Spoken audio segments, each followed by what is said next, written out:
and welcome to the E-Flite F4U Corsair 1.2 m project kickoff. And what I mean by a project kickoff means this is going to be a lot more than just what you saw before, which was the unboxing and the assembly video.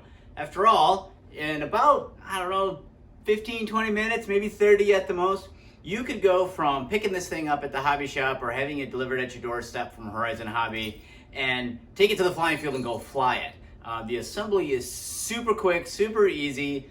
Charge up a battery, set the CG, bind it to your radio, check it all out, go fly it. But that's not what I'm going to be doing here. This is going to be a project. This is a project that I have been waiting years to do. When I first started in the hobby, one of the planes that I fell in love with almost right away was the old Park Zone F4U-1 Corsair. Beautiful airplane. Had that tricolor U.S. Navy scheme on it. The Jolly Roger flags up on the cowl. The big wing tanks underneath. Retractable landing gear, flaps. I mean, totally cool looking airplane. Unfortunately, when it was available, I was in no way at the skill set to fly a Corsair or even think about even buying one. By the time I actually got one, it was the Hobby Zone Corsair S, and it's a beautiful flying airplane, but it still lacks the flaps, retracts, and a lot of the really scale details that make it really exciting to own. I still own the plane, still fly the plane, it's wonderful, but it's a belly lander, it's a hand launch plane, and it's just not quite the same. I really wanted this F4U Corsair from E-Flite. It had flaps, it has retracts, it has the size, it has the scale that I want to have. Unfortunately, two things. One, I didn't have the flying skill to fly something like this.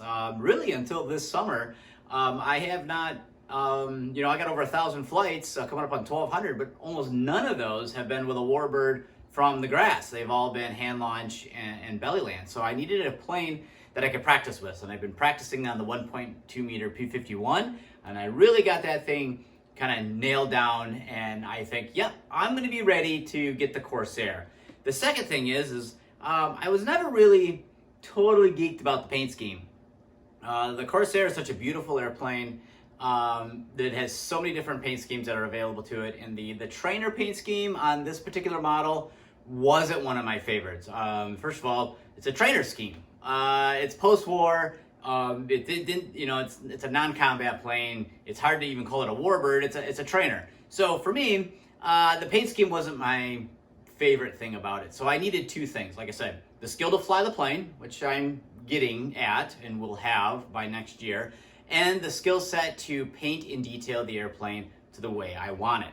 So with that said, one of my favorite parts about this hobby is buying an airplane and seeing it as a blank canvas and then starting a journey to research what I want the plane to be. And in this case, I knew that I wanted a Corsair that was from the Jolly Rogers. It's been my favorite squadron. Almost half my F-14 Tomcat models are all from the Jolly Rogers.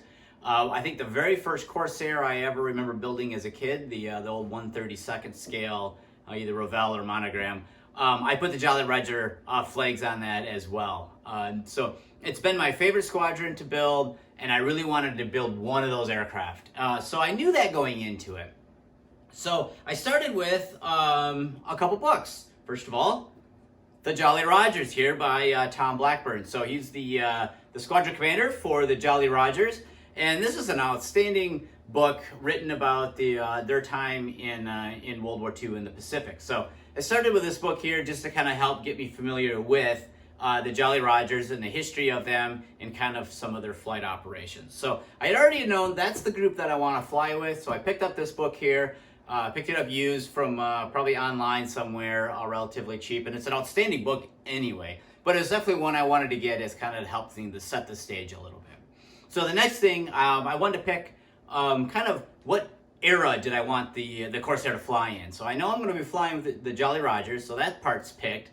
So the next thing is I really wanted to focus more on some earlier war or mid-World War II type flying.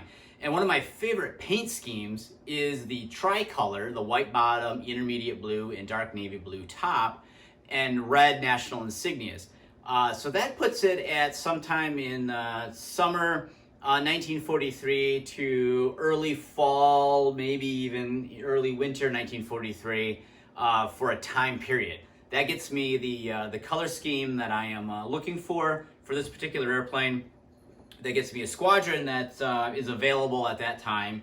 And so the next thing I started with was I picked up this incredible book, The Skull and Crossbones Squadron VF-17 in World War II.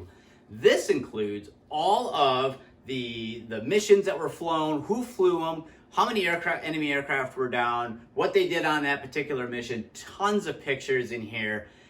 Just an outstanding resource and just a fantastic reference book. And it's totally cool too. And it's got an awesome looking Corsair right here on the cover, which we'll get to in a little bit. So now we're starting to get down to, we have a year, we have a squadron, we kind of know we have a paint scheme we're looking for. The next thing is what particular airplane do I want to use? And for that, I started with saying, well, being from Michigan, what's a well-known or a famous Corsair pilot, or heck, were there any Corsair pilots from Michigan? And it turns out a quick Google search for Corsair pilots from Michigan, the #1 hit is Ira Kepford. Now, Kepford is one of the leading aces in Corsairs during the war. In fact, number white 29 here is his Corsair right here on the cover of this book.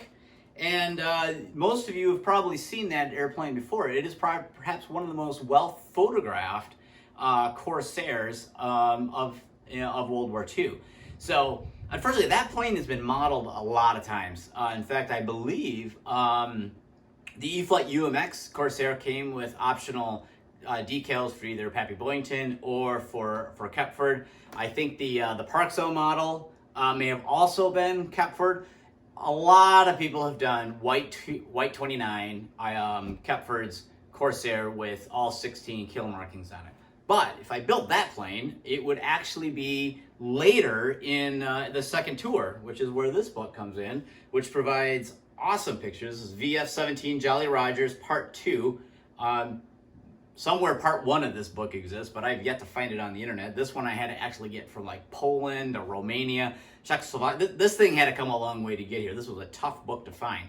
But if you want to have all 29 of the kills on, or all 16 of the kills on number 29 here, it's going to be later in the war. So I didn't want that. Also, white 29 was actually destroyed. In fact, I believe Kepford actually had 2 of Corsairs with that insignia on it. And both were destroyed. One was shot down or damaged heavily and crashed, and the second one crashed on landing and broke the airplane all up.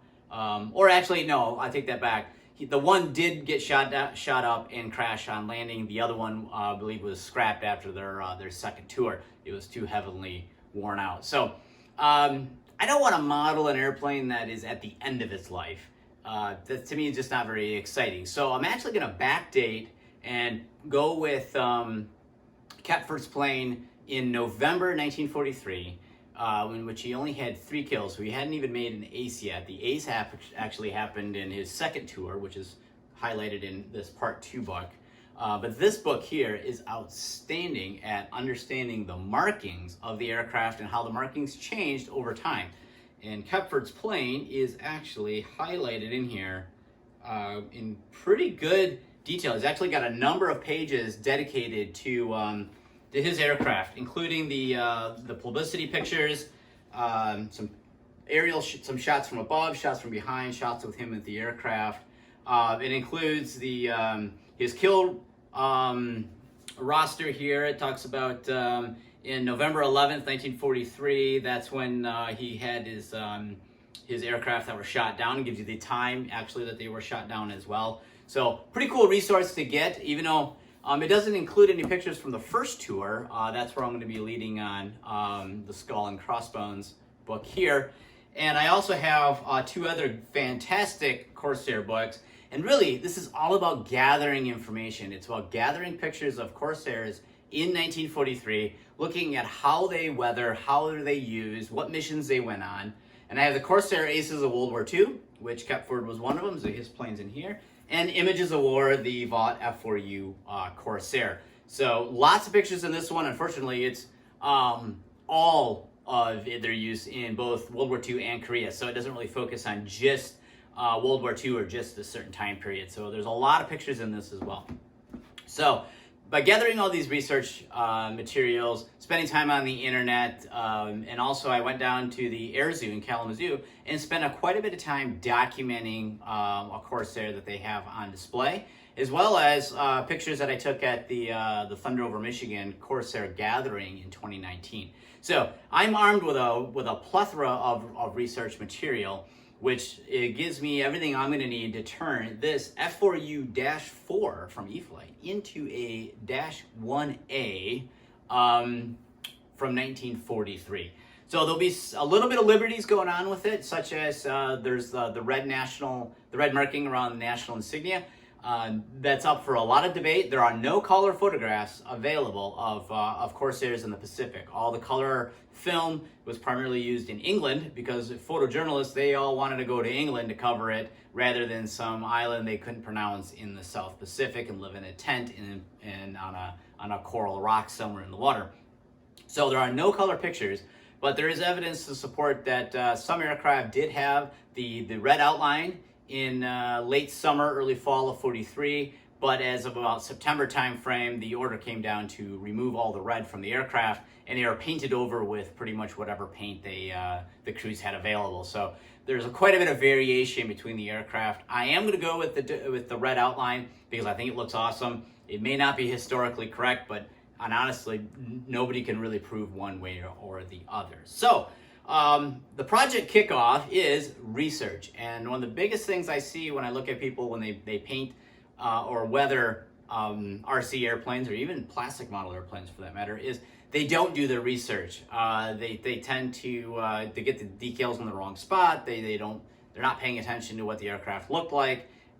They don't weather it properly, and so by using good old-fashioned books and the internet, I hope to try to build the most accurate version of a -1A Corsair out of this -4 that I can possibly make. It will not be perfect. There's a lot of things on the -4 that I can't undo to backdate the airframe.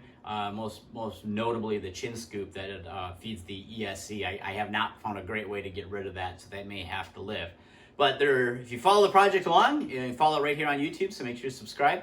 There'll be a number of updates over the winter as I take this -4 and we cover how we're going to modify it, how we're going to paint it, how we're going to weather it, and we're going to cover all those steps, and I'm going to share it with you. So if you guys got any questions on the F4U Corsair project, by all means, leave them in the comments below.